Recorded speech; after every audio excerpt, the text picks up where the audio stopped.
दोस्तों पहले जब भी कोई इंडिया में कार खरीदता था तो लोग उसे बधाई देते वक्त यही बोलते थे, मुबारक हो तुमने नई मारुति ली है।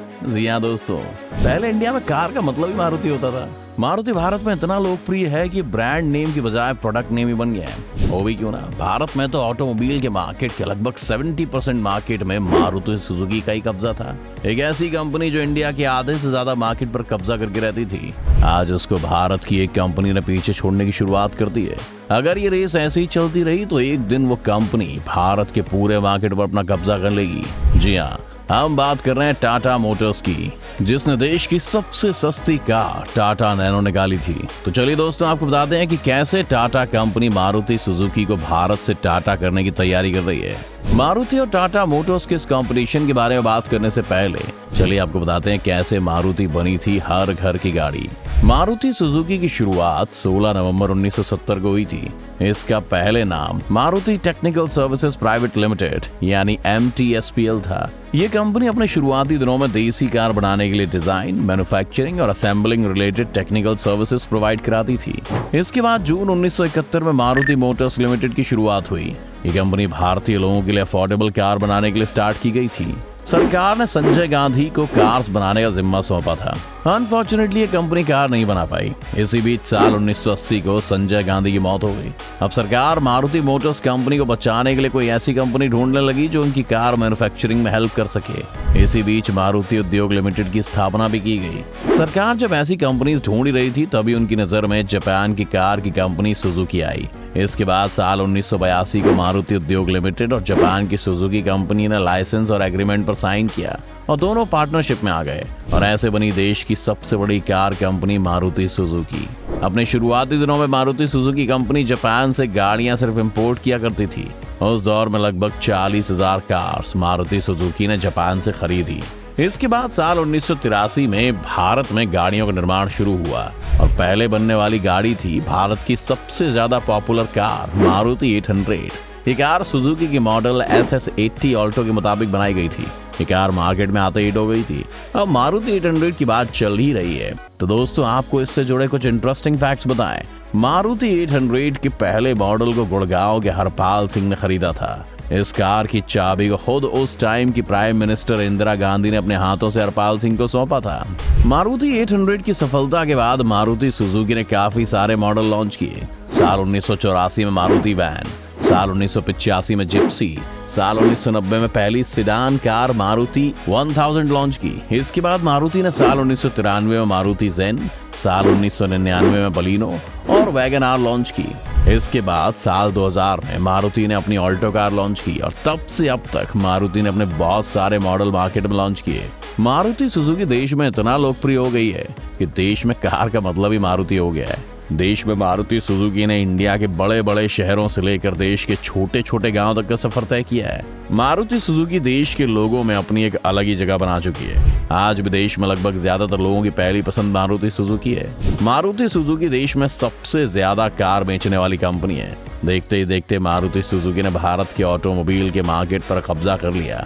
मारुति सुजुकी एक ऐसी कंपनी है जो मिडिल क्लास लोगों का ध्यान में रखकर कार बनाती है। इसके अलावा मारुति सुजुकी में खराबी आने पर उसको लोग कहीं से भी ठीक करा सकते हैं, जबकि और गाड़ियों में ऐसा नहीं होता। इसीलिए मारुति सुजुकी को लोग ज्यादा पसंद करते हैं। अभी तक भारत में मारुति सुजुकी मार्केट की सबसे बड़ी कार कंपनी है। आपको बता दें कि मारुति सुजुकी इंडियन मार्केट में जितनी गाड़ियां बेच देती है, इतनी गाड़ियां बाकी कंपनीज डोमेस्टिक और इंटरनेशनल मार्केट दोनों में मिलाकर भी नहीं बेच पाती हैं।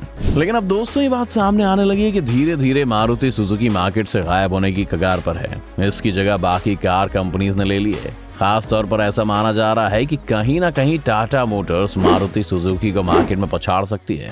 आखिर ऐसी क्या वजह है जिनसे इतनी पुरानी कंपनी का अस्तित्व खतरे में है, हम आपको बताएंगे। पर उससे पहले हम आपको बताते हैं कि टाटा मोटर्स कहां से आई। हम सभी जानते हैं कि टाटा मोटर्स एक इंडियन कंपनी है जिसे रतन टाटा ने शुरू किया था। साल 1991 में रतन टाटा ने पहली SUV टाटा सिएरा लॉन्च की थी। उस समय भारत में हर कोई कार नहीं खरीदता था, पर फिर भी इस कार को देखने का लोगों में बहुत जुनून था। ये देसी कार कंपनी का पहला प्रोडक्ट था। ये पहली देसी कार थी क्योंकि इसकी इंजीनियरिंग से लेकर इसे बनाने में पूरी तरह देसी दिमाग लगा था। इसके बाद साल 1994 में टाटा मोटर्स ने टाटा सूमो लॉन्च की। टाटा मोटर्स की किस्मत साल 1998 में बदली जब टाटा मोटर्स ने 5 seater family car Tata indica को लॉन्च किया। इस कार को देश के लोगों ने खूब पसंद किया। इसके बाद साल 1998 में टाटा मोटर्स ने उस टाइम की सबसे powerful SUV Tata safari launch की। ये टाटा मोटर्स की काफी खास आइकॉनिक एसयूवी थी। इसके बाद साल 2008 में रतन टाटा ने अपना बहुत पहले देखा हुआ सपना पूरा किया। साल 2008 के जनवरी के महीने में टाटा मोटर्स ने भारत की सबसे सस्ती कार टाटा नैनो लॉन्च की। इसे लखटकिया कार कहा गया, पर यह कार उतना कमाल नहीं दिखा पाई जितना कि रतन टाटा को इससे उम्मीदें थी। इस कार में बहुत ही बेसिक फीचर्स इस्तेमाल किए गए थे और कहीं ना कहीं यही इस कार के फ्लॉप होने का सबसे बड़ा रीजन था। इस कार के फ्लॉप होने के बाद से टाटा मोटर्स ने अपनी स्ट्रैटेजी को चेंज किया और कार्स के लेटेस्ट लुक और फीचर्स पर ध्यान ज्यादा दिया। इसके बाद साल 2016 से टाटा मोटर्स ने मार्केट में टाटा टियागो और टाटा एल्ट्रोस, सेडान सेगमेंट में Tata Tigor, micro SUV segment में टाटा पंच, कॉम्पैक्ट एसयूवी सेगमेंट में टाटा नेक्सॉन और एसयूवी सेगमेंट में टाटा हैरियर, टाटा सफारी जैसे कई सारे मॉडल्स लॉन्च किए और लोगों का प्यार भी इन कार्स को खूब मिला। आपको बता दें कि हाल ही में टाटा मोटर्स हुंडई मोटर्स को पीछे छोड़ते हुए देश की दूसरे नंबर की सबसे बड़ी कार मैन्युफैक्चरिंग कंपनी बन गई है। वैसे तो टाटा मोटर्स और मारुति सुजुकी में दूर दूर तक कोई मुकाबला नहीं था, पर मारुति सुजुकी पिछले कुछ महीनों से अपनी सेल में मंदी का सामना कर रही है, वहीं टाटा मोटर्स की सेल लगातार बढ़ रही है। ऑटो एक्सपर्ट्स की माने तो वो दिन दूर नहीं जब टाटा मोटर्स मारुति सुजुकी को पछाड़कर भारत के मार्केट में अपना दबदबा बना लेगी। आइए अब जानते हैं टाटा मोटर्स ऐसा क्या कर रही है जिससे वो मारुति को पीछे छोड़ सकती है। Electric vehicles. पेट्रोल की बढ़ती कीमत और वातावरण को इको फ्रेंडली बनाने के लिए सरकार ने इलेक्ट्रिक व्हीकल पॉलिसी लॉन्च की है। सरकार का लक्ष्य है कि साल 2030 तक सिर्फ इलेक्ट्रिक व्हीकल्स ही रोड पर नजर आए। इसके लिए सरकार इलेक्ट्रिक व्हीकल खरीदने वालों को तरह तरह के ऑफर्स भी दे रही है ताकि लोगों का रुझान इलेक्ट्रिक व्हीकल्स की तरफ बढ़े। इसीलिए लोग इलेक्ट्रिक व्हीकल को ज्यादा पसंद कर रहे हैं। मारुति सुजुकी मार्केट में अभी अपने तरह के मॉडल्स तो ला रही है, पर अभी तक एक भी इलेक्ट्रिक व्हीकल मार्केट में नहीं लाई है।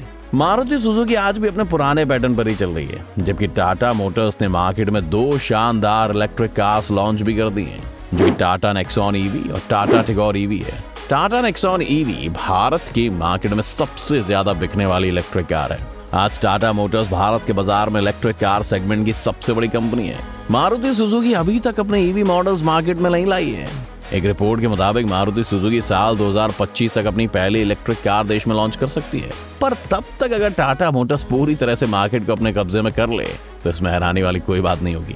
Safety rating. भारत में बनते हाईवेज और एक्सप्रेसवेज की वजह से आजकल लोग कार्स में सेफ्टी को सबसे इंपॉर्टेंट मानते हैं और कार खरीदते टाइम इस बात का ध्यान रखते हैं कि कार होने वाली दुर्घटना से कितना उन्हें बचा सकती है। एक बहुत बड़ी वजह है टाटा मोटर्स की बिक्री लगातार बढ़ रही है। टाटा मोटर्स सेफ्टी पर्पस से काफी अच्छी कार्स लॉन्च करता है और टाटा मोटर्स की कार को सेफ्टी रेटिंग देने वाली ग्लोबल एनकैप से 5 स्टार्स मिले हैं, जबकि बाकी कंपनी खासकर मारुति सुजुकी की कुछ गाड़ियों को तो ग्लोबल एनकैप की सेफ्टी रेटिंग्स में एक भी स्टार नहीं मिला है। भारत की टॉप 10 सेफेस्ट कार्स में भी टाटा की लगभग 5 से ज्यादा कार्स का दबदबा है। Vocal for local. भारत में कोरोना के बाद प्रधानमंत्री नरेंद्र मोदी ने भारत की इकोनॉमी को बेहतर करने के लिए vocal for local campaign launch किया, जिसमें लोकल चीजें खरीदने पर जोर डाला गया। ऐसे में टाटा मोटर्स ने अपने मॉडल टाटा टियागो को प्रमोट करने के लिए इस कैंपेन का सहारा लिया और इसका असर टाटा मोटर्स की कार्स की बिक्री पर देखने को मिला। तो दोस्तों, ये थी कुछ बातें जिनसे आगे आने वाले समय में टाटा मोटर्स मारुति सुजुकी को पीछे छोड़कर देश की नंबर 1 कार मैन्युफैक्चरर कंपनी बन सकती है। आपकी इस वीडियो को लेकर क्या राय? आपको टाटा मोटर्स या मारुति सुजुकी दोनों में से कौन सी कार कंपनी पसंद है? हमें कमेंट सेक्शन में जरूर बताएं। अगर आपको वीडियो पसंद आए तो लाइक और शेयर जरूर करें। साथ ही अगर आप चैनल पर नए हैं तो इसे सब्सक्राइब करना और बेल आइकॉन दबाना ना भूलें।